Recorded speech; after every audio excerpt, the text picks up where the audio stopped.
guys, it's Amber. Welcome to my channel and another most anticipated reads. These are the books that will be coming out in August. These are the ones that I'm most interested in. I always try to choose 10 books. So we do have 10, and then we also have an honorable mention as well that I am excited about. I just won't be reading it right away. So let me jump into it, and I forgot to get my notes out before I started the video. Of course I did. Let's see. There we go. Okay. The first one that I saw that I was interested in that comes out on August 6th is The Girl with No Reflection, and it's by Kesha Chow, something like that.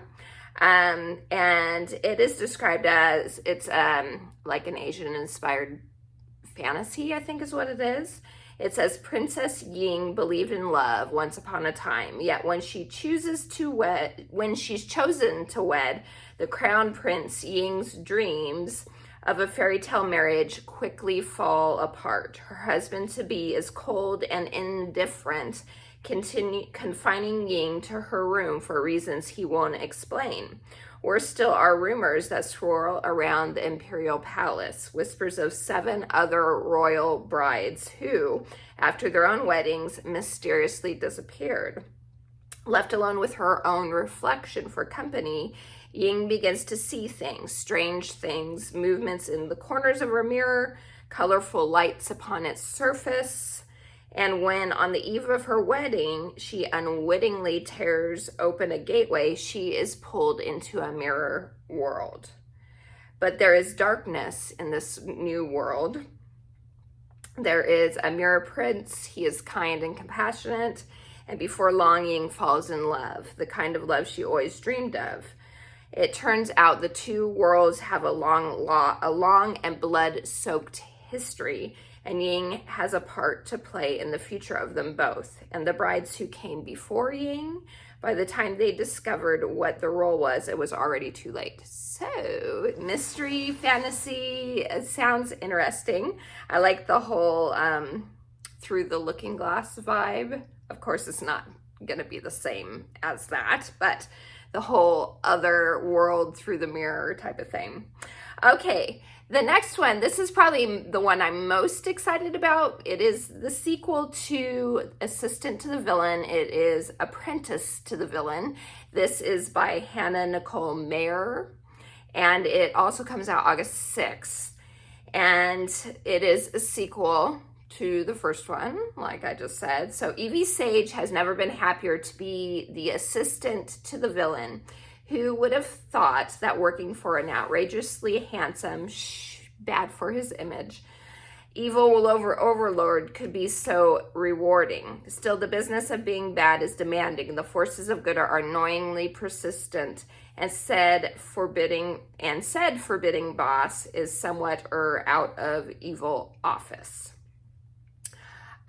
So I don't want to spoil too much because it is the second book, like I said, but I did really enjoy the first one.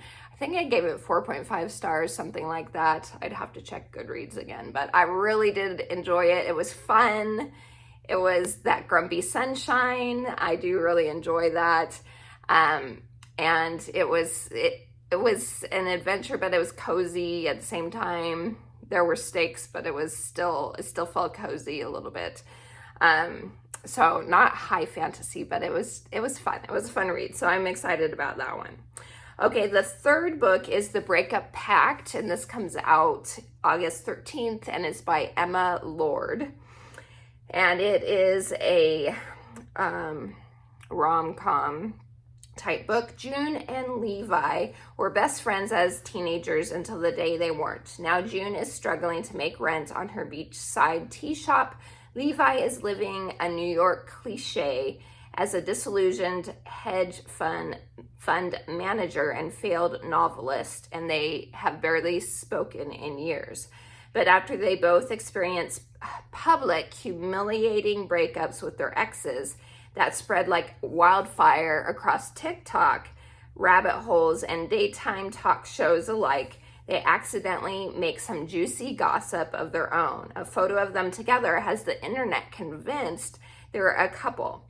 With so many people rooting for them, they decide to put aside their rocky past and make a pact to fuel the fire. Pretending to date will help June's shop get back up on his feet and make Levi's ex realize she made a mistake. All they have to do is convince the world they're in love, one swoon-worthy photo op at a time.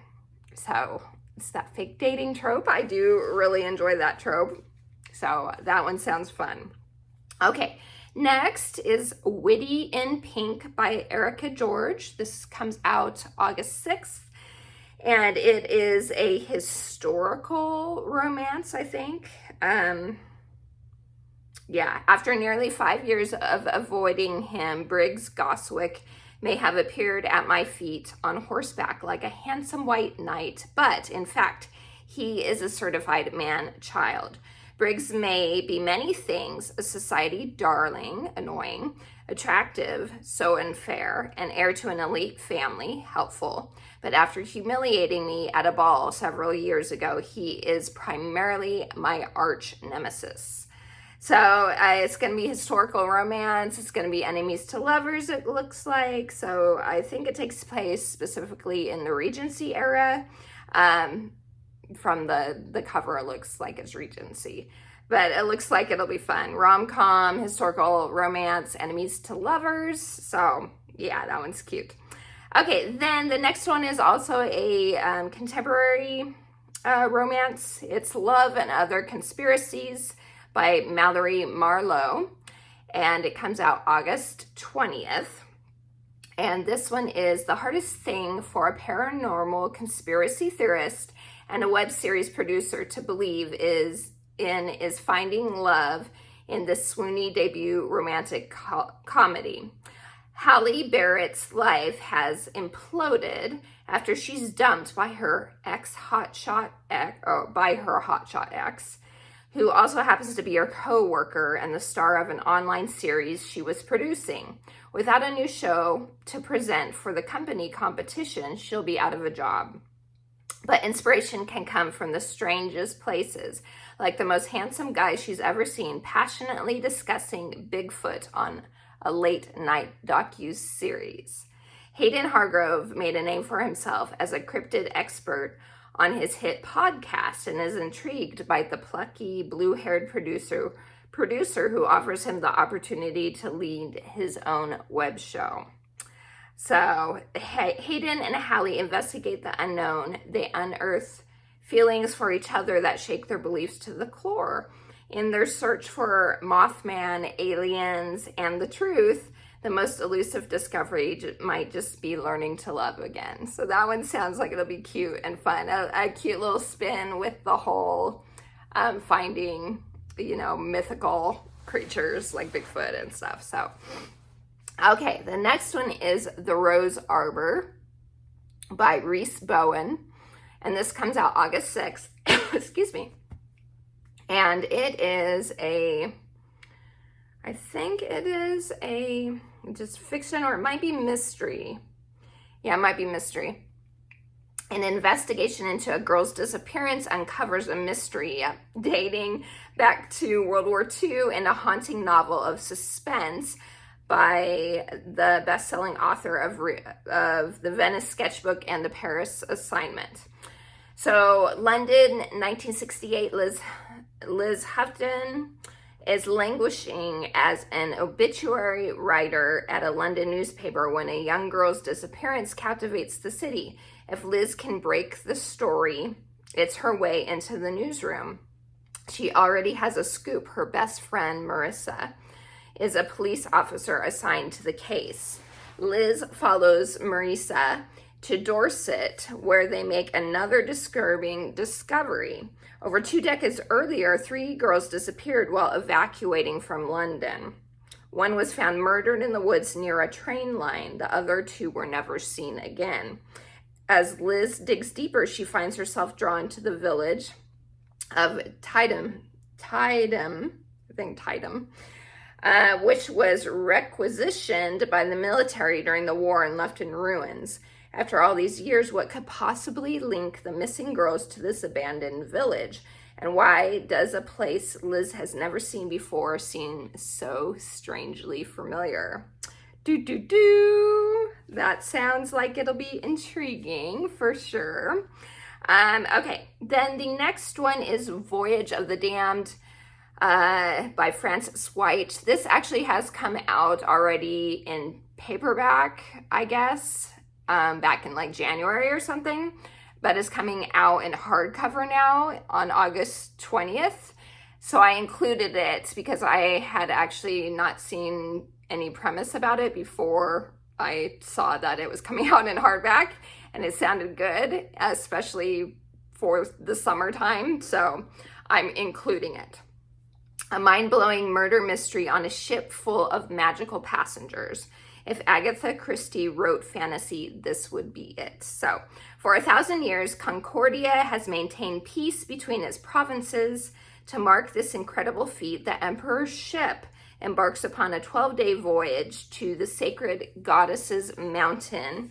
Aboard are the 12 heirs of the provinces of Concordia, each graced with a unique and secret magical ability known as a blessing. All except one, Ganymedes Pissarro, class clown, slacker, and all-around disappointment. When a beloved heir is murdered, everyone is a suspect, stuck at sea and surrounded by powerful people, and without a blessing to protect him, Ganymedes' odds of survival are slim. But as the bodies pile higher, Ganymedes must become the hero he was not born to be. Can he unmask the killer and their secret blessing before this bloody crusade reaches the shores of Concordia? Or will the empire as he knows it fall? So that one sounds really good. I like the whole aspect. It's like a murder mystery, but it's also like a fantasy aspect. And it, like I said, being on the sea, it feels summery to me. Okay, the next one is called Dance of the Starlit Sea. This is by Kiana Crystal. Comes out August 6th. And it is described as Hades and Persephone meets Phantom of the Opera by way of Laini Taylor, an essentially rendered world that sees with intrigue and indulges the senses. Welcome to Luna Island. So that just right there, that little blurb about Hades and Persephone and Phantom of the Opera. And I have enjoyed Laini Taylor's works too. I was like, okay, that sold me right there. I'm always a sucker for Hades and Persephone retellings.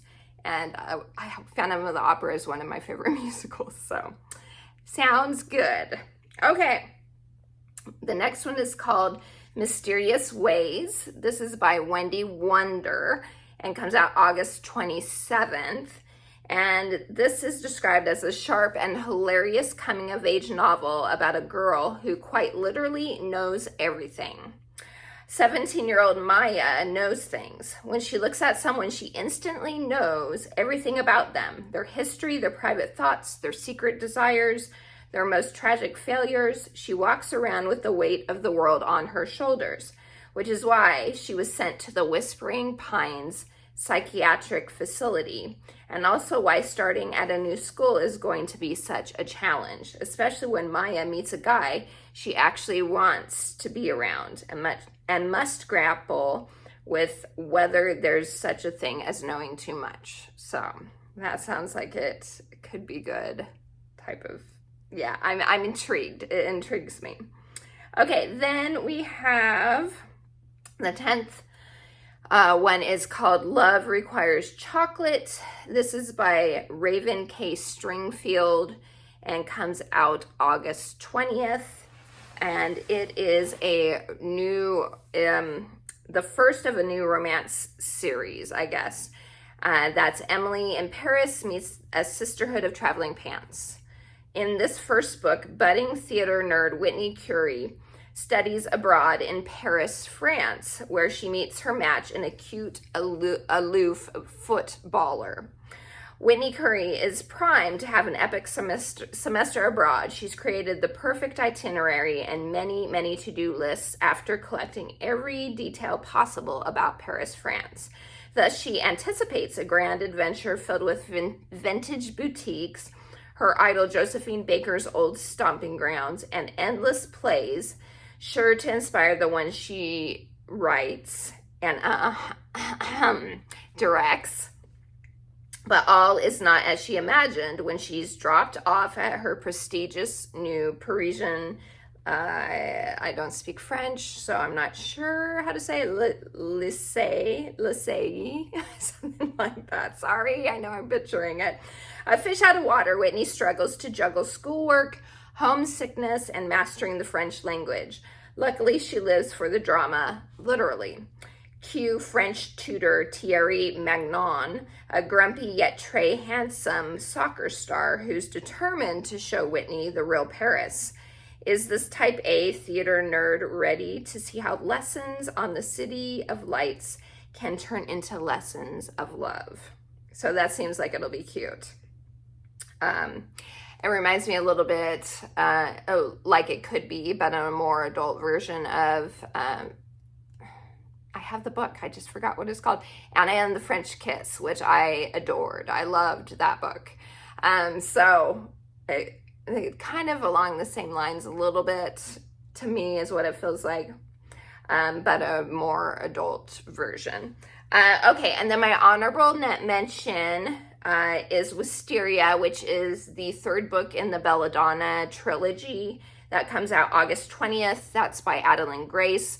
Belladonna is the first book. If you watched my Summerween reading vlog video, you will know that I did just read Belladonna and did really enjoy it.